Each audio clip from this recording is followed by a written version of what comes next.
Hey, Aaron Adams here with Infinity Investing. I want to break down for you today 3 strategies that have been crucial for my success with Airbnb, and just 3 things that might be a little bit counterintuitive that are going to save you money, that are going to save you time, and really help you make an Airbnb effort something that's profitable. Now, I've had 30 Airbnbs for the past 6 years, so there's been a huge learning curve for us. Obviously, Airbnb is one of those words now that it becomes a verb like Google, right? I'm going to Airbnb, or I'm going to do an Airbnb. It's noun, verb, all of those things like Xerox, in the 80s. And so what we're really talking about is short-term rental strategies. I happen to think that Airbnb is the best platform currently for that. I've tried executive rentals. I've done, several other different techniques, but Airbnb has been the best, most consistent for us over time.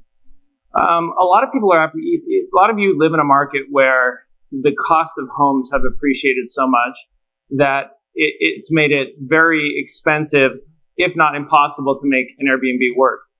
And so the first strategy that I have for you has to do with subletting. Now, if you're not familiar with that term, that just means that I rent a property and I get permission from the owner to rent it out as a short-term rental, like an Airbnb. So I get permission to sublet. Now, most landlords, if you rent a home to live in, or an apartment, or a condo, they're going to tell you that they're going to have a clause in their lease that does not allow you to sublet. So you can't bring roommates in, you can't use it as an Airbnb. Now, I've seen Airbnb people that break the lease and do it on the sly or in secret. That's a mistake. I don't think you should do that. But what I would suggest that would be a good scenario, if you live in a market where housing is too expensive, or you don't have the money to buy the property for an Airbnb, then I've seen some investors be very successful with subletting.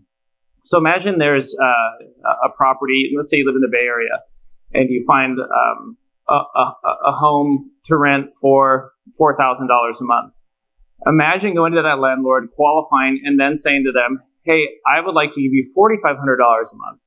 And they say, why do you want to pay more? Because I'd like the right to sublet this. So, I travel. I'd like to use this as an Airbnb. I'd like your permission. So I'm willing to pay you a premium rent in exchange for that.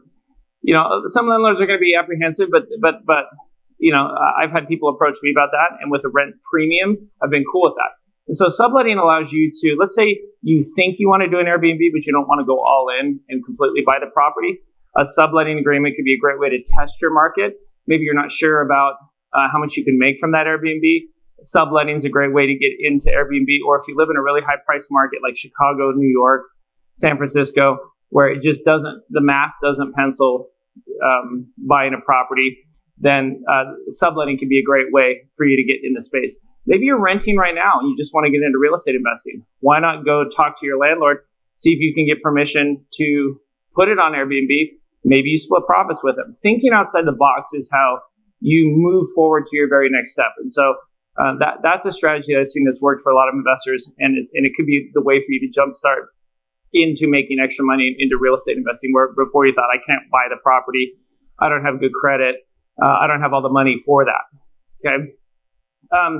The second strategy that I have for Airbnbs that really works well has to do with furnishing. Now, I've seen people spend $20,000, $30,000, $40,000 furnishing an Airbnb, and I think it's a mistake.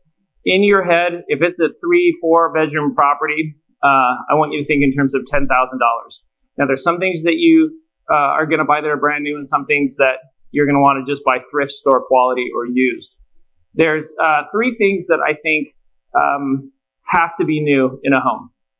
You need new TVs because you want smart TVs. You don't need to provide cable, but you got to provide internet. And so new smart TVs is something that is mandatory that I think everyone should buy for their Airbnbs.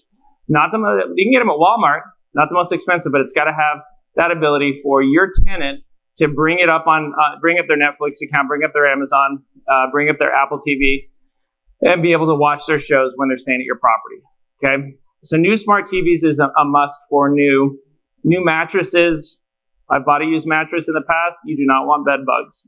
Okay. And new pillows and bedding. Those are the 3 news that you have to have in an Airbnb. Everything else, my secret best way to furnish your Airbnb is off of Facebook Marketplace.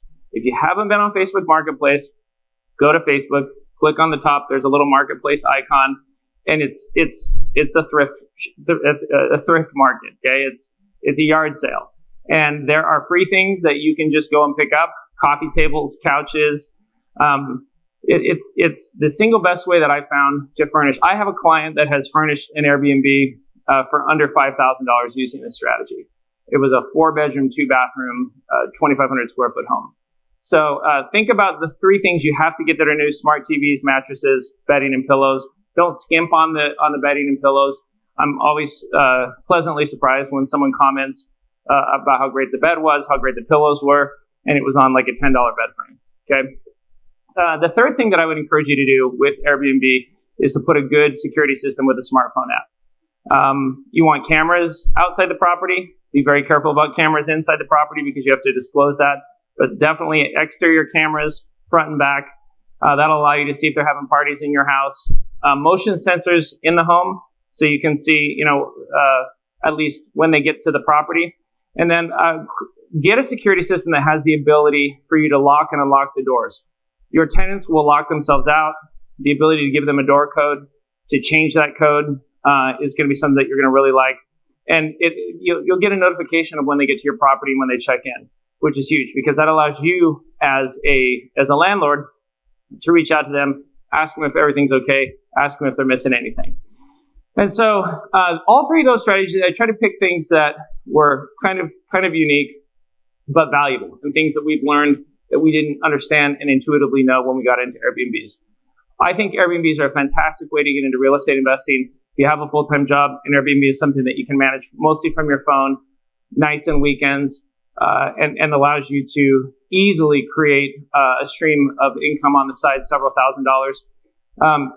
If you're paying too much in taxes, Airbnb is a fantastic strategy because it allows you to get the hours that you need to be a real estate professional. That unlocks a whole bunch more write-offs. If you're interested in this topic, it's something that we talk about at our monthly Infinity Investing Workshop. We'd love for you to join us at the next one. They're absolutely free. 1 full day of all things real estate and stock investing, teaching you how to get your arms around your money and to become financially free. So click on the link below. Join us at infinityinvesting.com at our Infinity Investing Workshop that we do every month. And hopefully this has been valuable for you today.